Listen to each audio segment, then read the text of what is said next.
Frank approached the Psalms clinic knowing clearly what he was going to ask for. I need you to print that psalm that says that his mercy endures forever. That's Psalm 136. And why do you want that psalm? Frank explained that it was not for him, but for his wife. When I get drunk, she tells me that God is going to punish me.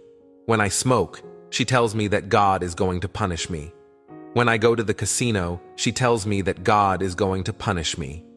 She needs to learn that God is merciful. Mom looked at him a little surprised. Are you serious? And before she went on, Dad interrupted her. Frank, I'll send the psalm to your wife, but I have 3 more psalms for you. You have the permissive God syndrome. Me? Although Frank resisted a bit, he finally received his 3 psalms with a commitment to study them prayerfully and return to the clinic the following Saturday. Which psalms were they? Psalm 100, which presents God as creator, Psalm 97, which presents God as king, and Psalm 75, which presents God as judge.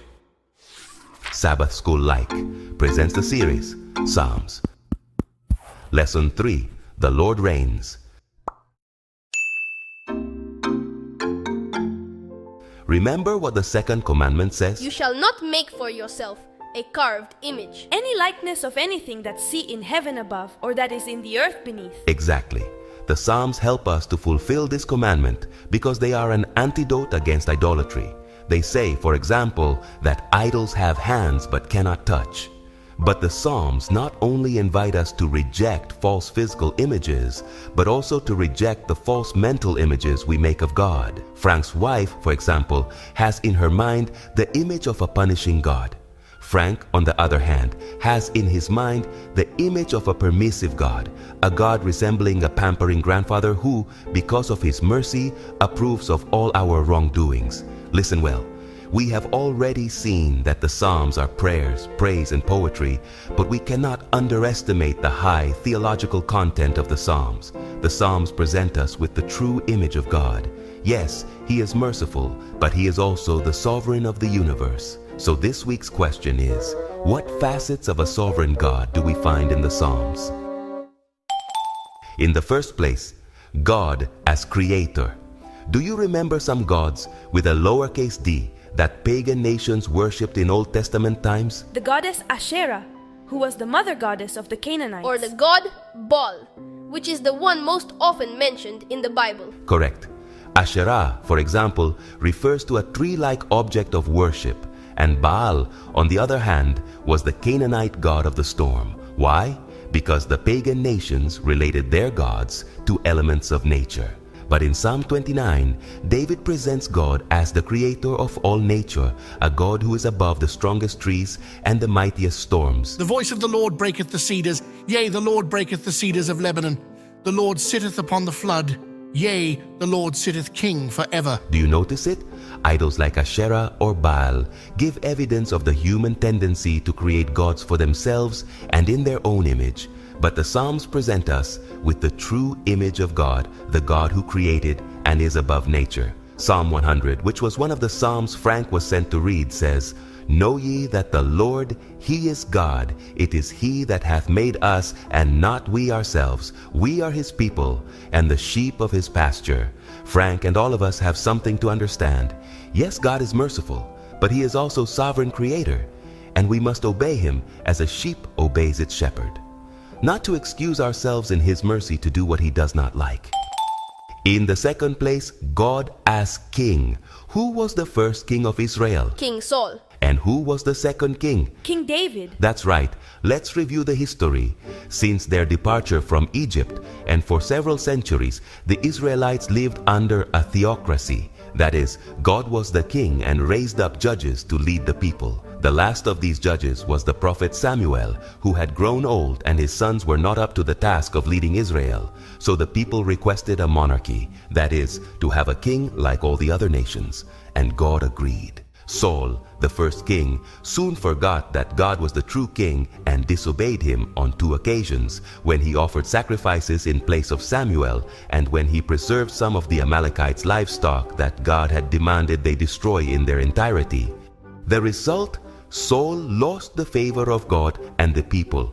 On the other hand, David, the second king, never forgot that God was the true king. Was he perfect? No. Did he make mistakes? Yes, but he always exalted God as the true sovereign of Israel. The result? He never lost favor with God or his people. In the book of Psalms, we find a series of royal psalms, Psalms 93 to 101, and in them the psalmists, including David, make it clear who the King of the universe is. The Lord reigns, let the earth rejoice. Judgment are the habitation of his throne. These words from Psalm 97, another of the psalms recommended to Frank, show us who the king is, who is in charge. Do you want it to be like Saul or David? God is merciful, yes, but Saul did not escape the consequences of disobeying the King of the universe. And in third place, God as judge. Who likes to be judged? I don't like it. I don't think anyone likes it. Right. And that is why the image of God as judge is perhaps the most uncomfortable and unpopular image of God. Why? Because none of us wants to go on trial. Do you know what the problem is? We know we are sinners. And if we were judged by a human judge, which is the model we know, we would be found guilty. But the book of Psalms does not present God as a human judge. Psalm 75, another of the psalms prescribed to Frank, presents us with a very different judge. When I shall receive the congregation, I will judge uprightly. I will cut off the strength of evil men and increase the power of good men in their place. Do you notice it? God is a righteous God. That is why Psalm 67 invites us to rejoice in his judgments. Oh, let the nations be glad and sing for joy, for thou shalt judge the people righteously. Do we deserve to be condemned? Yes. Then why rejoice? Because Christ has already paid our condemnation. We only have to accept Christ as our Savior, as our substitute. Then, at the judgment, the judge of the universe, when he sees us, will not see our unrighteousness, but the righteousness of Christ, and we will be declared saved. But this does not mean that we can persevere in evil. As the Apostle Paul asked, shall we go on sinning so that grace may increase? By no means. We are those who have died to sin. How can we live in it any longer? Frank understood that God, while merciful, is creator, king, and judge of the universe. He decided to quit drinking, smoking, and visiting casinos. He returned to the Psalms clinic with his wife, and they both recognized that they had wrong images of God, and that the Psalms helped them see God for what he is, the sovereign of the universe. The Lord reigneth, he is clothed with majesty. The Lord is clothed with strength, wherewith he hath girded himself. The world also is established, that it cannot be moved. Sabbath School-like invites you to continue studying the series The Book of Psalms. Don't forget to share this video and subscribe to our channel. It's totally free. Remember that together we can grow more.